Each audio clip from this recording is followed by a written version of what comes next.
Alright folks, so we just got done getting this wing squared up to the fuse on the Sunbird. And we need to cool this airplane off. It's getting so dang hot when it flies that I'm afraid we're going to prematurely wear out our electronics. We already have an issue with the motor, and I'm just not willing to replace it just quite yet. We're going to actually detach this wing. Notice I have one that's marked yellow and one that's marked not. Makes it easy for future reference when you go to put this wing back on. We might just set this wing down with the Bird of Time parts. Hello, Bird of Time. Look at that. I love it. Look at the wings. That means that the Bird of Time is doubly as long, if not just a touch under. Okay, so we've got the UBC and the electronic speed control here. And then we have the electronics here, which are the receiver. And of course, we got a couple of servos, and we have this plug of foam. And why'd you do that, Brian? Well, that's to keep the rod that guides these. It's the guide tube around the rod for the elevator rudder from flopping around as much as possible. There is a certain amount of within reason going on there. So what we need to really cool would be the electronic speed control. The motor's outside, but the thing is, you see where the spinner is? It's gonna largely block. Oh wait, no it's not. Look, of course, we do have light going through, which means that some air will pass through the motor, but there's just such a small amount of access here to get air into the cavity up front. Now, when thinking about cooling holes, I'm no expert, but I did do some awesome cooling holes on the Bird of Time. I did the gills, and then I've got a blowhole here. And then I also have, whoopsikins, I also have this inlet here. Now, some of you are probably thinking, goodness gracious, why did you do that? It is so ugly. And I would not necessarily agree with you that it's ugly. I am kind of function over form kind of guy. I don't want to waste hours and hours and hours and recover and all that crap. I just want the thing to fly good. You know, up in the air, it's not going to be visible.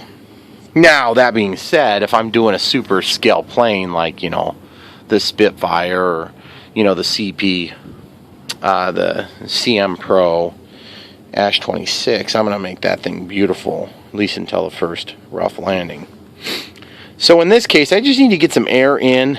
I need to get the air back out. I hate doing it, but really I think I just need to make some holes on the bottom.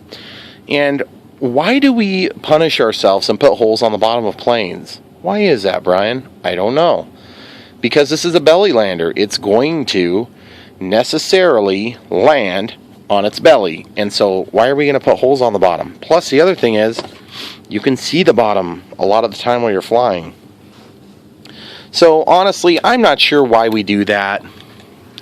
But I mean, a lot of planes, I end up doing things like this.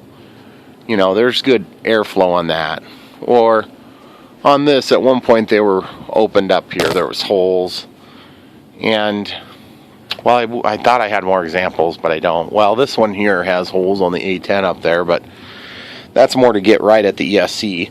We could open up some ventilation right next to the ESC, but really, what does heat do? It rises. The other thing is, you got to remember that we're not doing a ram air system. We're just making a displacement hole, a hole where air can be pulled in and then back out. If you do ram air, you're going to create a lot of turbulence and drag, although it would work really good. You could get away with a smaller hole, and it might look kind of sweet, actually, now that I sit and think about it. Okay, so you see we have this little foam squishy up here, and then this one's just to kind of keep the battery from literally being on the wires. So there's just that little bit of separation in case you would ever have a complete meltdown failure where you have burnt wires. You would have just a little bit of foam to also melt. I'm actually thinking I kind of like that ram air idea. And part of the problem is there's just not a lot of exit space for air to come out. And this is one of those balsa skin planes, so I think I'm probably just going to do a few holes back here so that, you know, this tail protection will help to make a bridge point where there's not contact with the ground. So why don't we start with that? And the easiest way to do this is going to be like a really complicated video, guys. I'm going to take a drill and I'm going to drill some holes.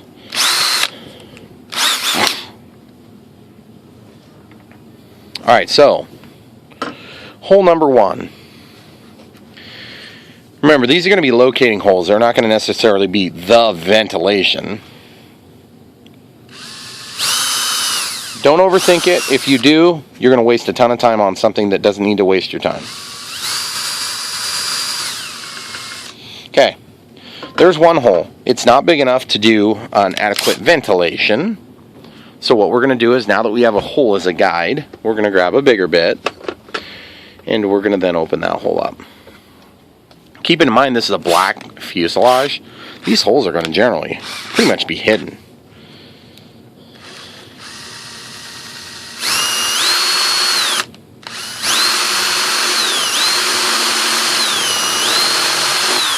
Okay, one thing you'll notice is that the monocoat ripped up. That was, you know, not really a surprise to me, and I really don't care that much. But suppose you did care, okay, and you wanted to protect the finish here, okay? The other thing is you can blow through this hole and see if the air comes out the other side. So why don't we try that?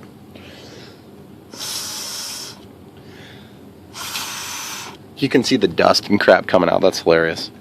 So there's still a pretty good amount of obstruction, meaning that there's other crap that's obstructing the hole.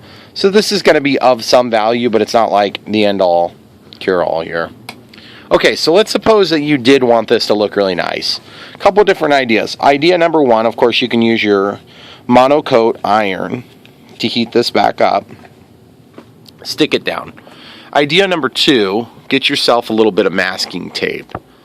Preferably something that's a little bit substantially thicker than what you actually need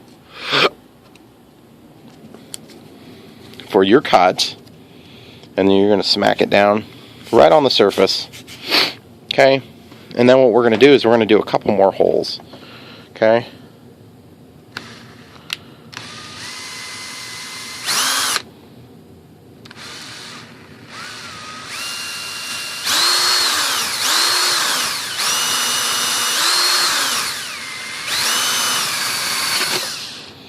Normally I wouldn't want to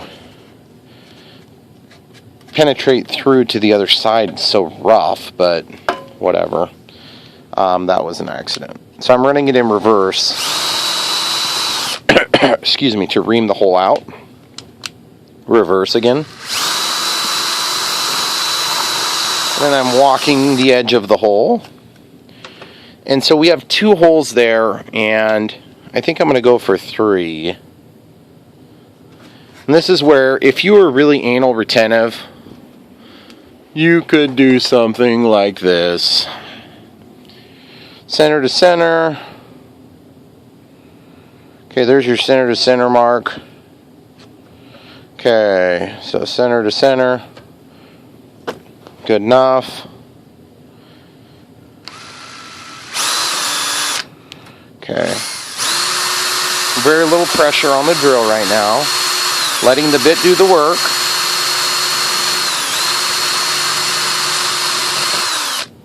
I felt for the subtle clue that it was going to penetrate, and I was in better shape. I ran that backward on that last little sweep there.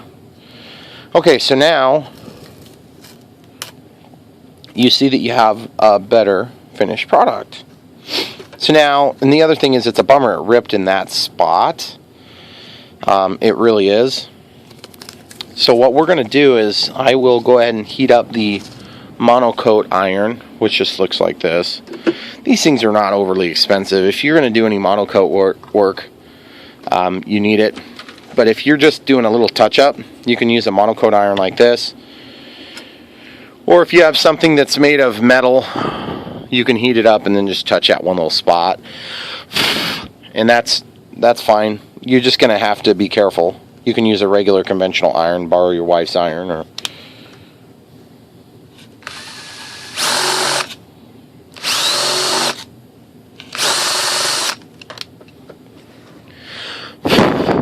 now we're going to do the test again.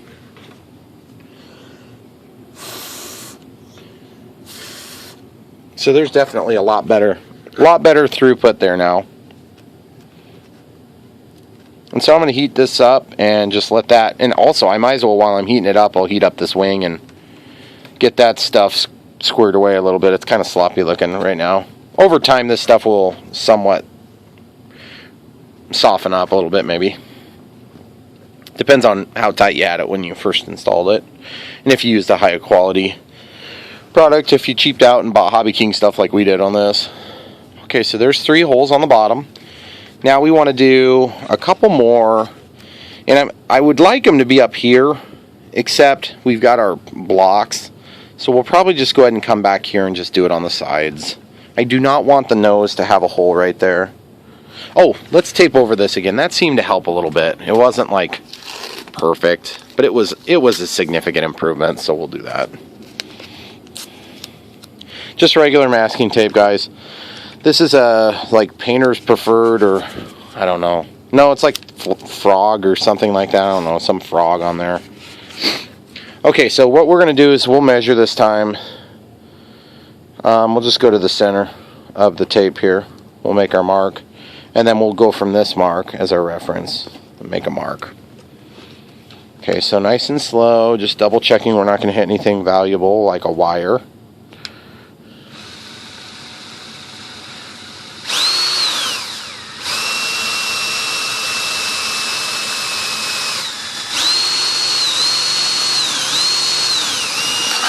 Woo!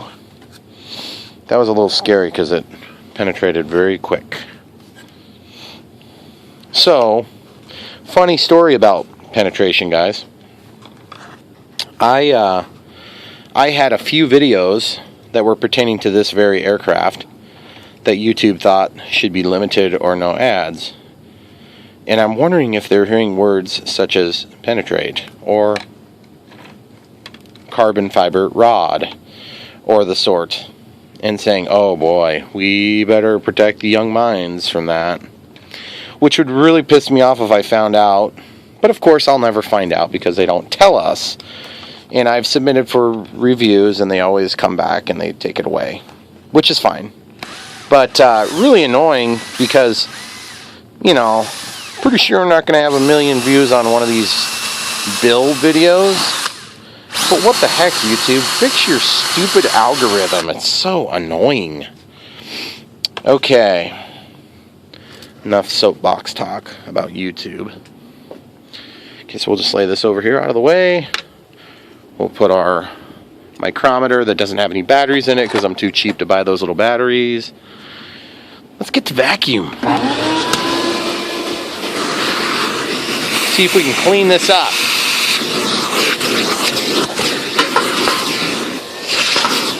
Man, this video sucks. Ah, dang it. Limited or no ads. Okay, so now we'll peel this off.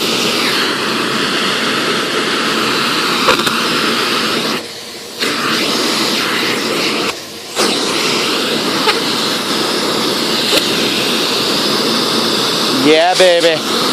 Looking good.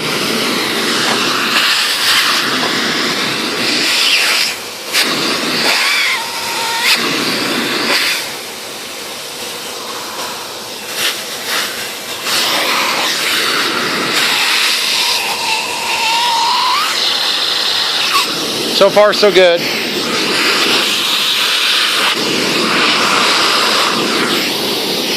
Like I said, not only is it not perfect, but it doesn't need to be perfect. It just needs to be better than what it was, which was nothing or very, very limited. This thing has grown to be a bit of a thorn in my side. I'm a little bit tempted to resituate it, meaning throw it away forever. Okay, so now I'm just going to double check that everything is good, and I believe it is. So now, my little foamy piece must have caught the edge of the blade, but that's fine. It's good where it is. We'll do the blow test again.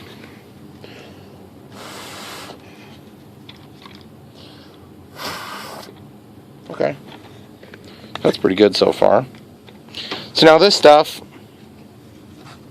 you know what? I am kind of getting sick of dealing with that. I think I might... No, because I'm going to put a motor in at some point. I'll put a different motor in, and then I'll have to just peel that stupid thing off. Maybe what we should do is put a different piece of foam in there. What do you guys think? We got some squishy foam here. Nah, I don't want to mess with it. I'll mess with it, it'll just cause problems. Okay, let's get the monocoat iron. Let's touch it up. So remember, guys, for cooling holes, don't overthink it. Because if you do, it's probably not going to make a difference anyway. Now, if you want this hole to look nicer, one little trick you could do is you could use one of these. This actually, I believe this is a deburring tip. It's not actually designed to do this. But this will clean up the tip of the hole, but it's not going to do necessarily the inside. And the other thing is this might have a bit of an adverse effect on your actual monocoat. But in my case, in my experience, I'm less worried about the monocoat and more worried about the wood behind the monocoat. So we're going to go that route. Okay, very good drill, by the way. I like that drill. It was a sweet deal. Got it at Menards on sale or something. I can't remember how the heck I got that. It was a good deal, though. Okay, here we go. I unplugged the monocoat iron. You notice it's on the hottest setting? That's because I'm impatient. You could run it on a lower setting, probably. But I don't want to wait around. So. Ooh, it's a little toasty. It's just grabbing back there where... Okay, so now I'm just going to penetrate again. Guys, I'm hearing it finally. Maybe YouTube's onto something. This pesky YouTube algorithms. Have you guys had your RC video content limited or no added? Ooh, that sounded bad. Ooh, that's hot, hot, hot. Okay, we'll just like heat this up just a little bit. It shouldn't take much to get this part. That looks really bumpy. And yeah, there is a certain order you can do this so that you limit the chances of having the wing bow. But I'm way too lazy to remember or figure it out. I really don't care that much. As long as it doesn't totally bow like crazy, I don't care. Or like rip off, that would suck too. I just got to stay away from this edge here because that's hot glue in CA. I don't want to melt the hot glue from underneath the CA. It's pretty warm. I'm going to actually hold this down tight so I can press on it better. But yeah, guys, this monocoat iron, I got it and I thought, I probably just ought to have it in case I want to recover a wing that looks like crap after you put in spoiler-ons in or something like that. And truth be told, I never did recover that thing. But you guys already knew that because you watched the videos. Okay, so now, while we're at it, we might as well touch this up too.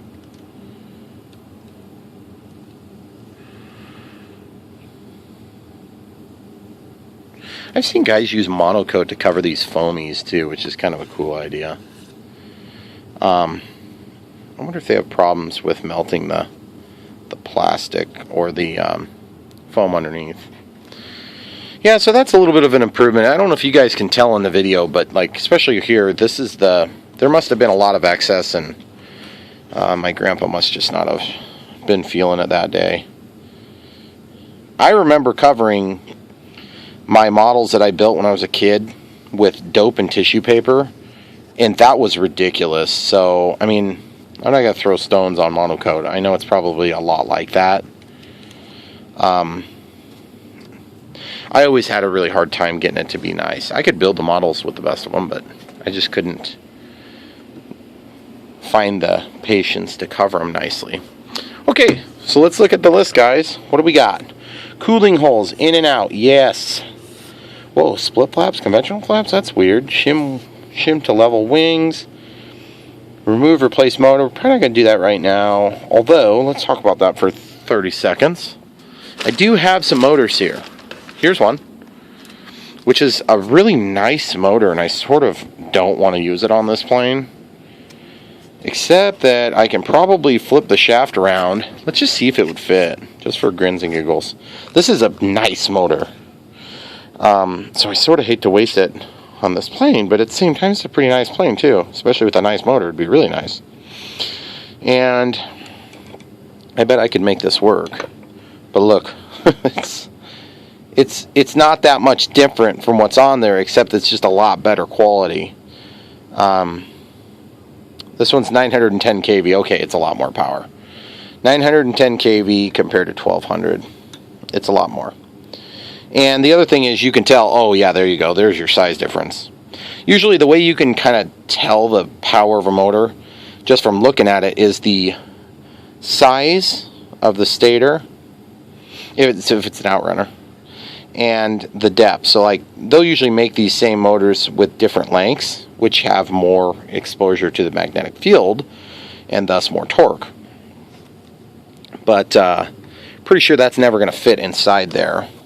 I do, however, have a number of other motors that we could consider. One of which, oh, look at this. It's just getting a bag of goodies here. Oh, look at that. 1400 kV. So that's going to be a little bit less power, but as you know, we've got a bit of an issue on this plane. Now, the other thing is, I don't know if that shaft can be reorganized to where I could have it coming out the front and mount that inside. But it looks like it could fit. Again, huge pain to do that. Oh, look, there's a small one we could use, an 810 kV. And then we have this one, which is a donkey motor, which actually, interestingly enough, if it's got enough kV, might be a good. Because look at the mount on there. That would be nice, because it would get it sucked tight into the frame, and look, it would mount on there actually pretty nice. I just don't know if this is going to have enough juice. Because guys, look at it, let's just be real. That's even smaller than the one we've already got on there. And I feel like this thing's doggy. Like, it could be so much more, but it's just not quite there, you know? And this is 1550 kV, ST2204, which, if I recall, is what I used on my Delta Ray. So, I don't know, but I use smaller blades on those. So, I think that's what I use on the Delta Ray. If you guys are really curious, you can watch the Delta Ray videos. And then I've got this one, which I believe is burnt out. It says weak works. That means I can use this to test, and you can see the color of the copper is darker than what it ought to be. So that usually means that I went crazy on it.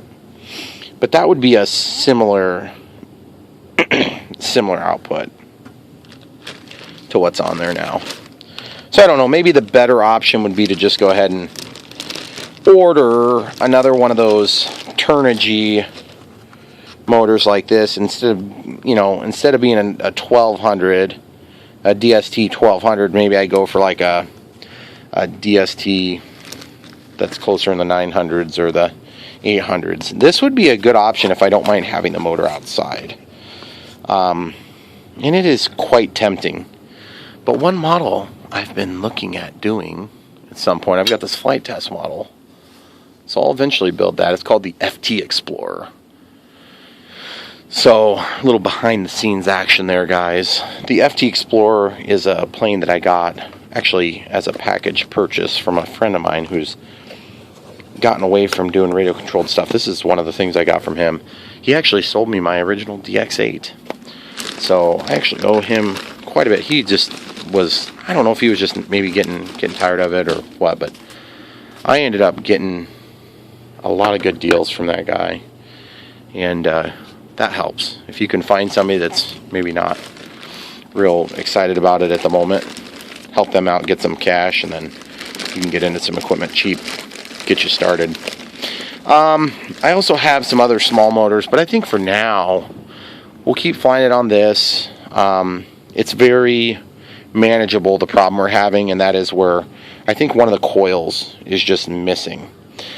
And so the problem is with braking, it will flutter right before it gets past that. Once you're moving, it's fine. Which is kind of funny because that's what you have happen on brushed motors a lot. When you get brushes that have a bad contact point. But of course this is not a brushed motor, it's a brushless motor. So anyway guys, that's pretty much it for now. I think I'm torn between doing lights and flaps at this point. That might be a combination project, and I don't know if I have enough time to get that done right now.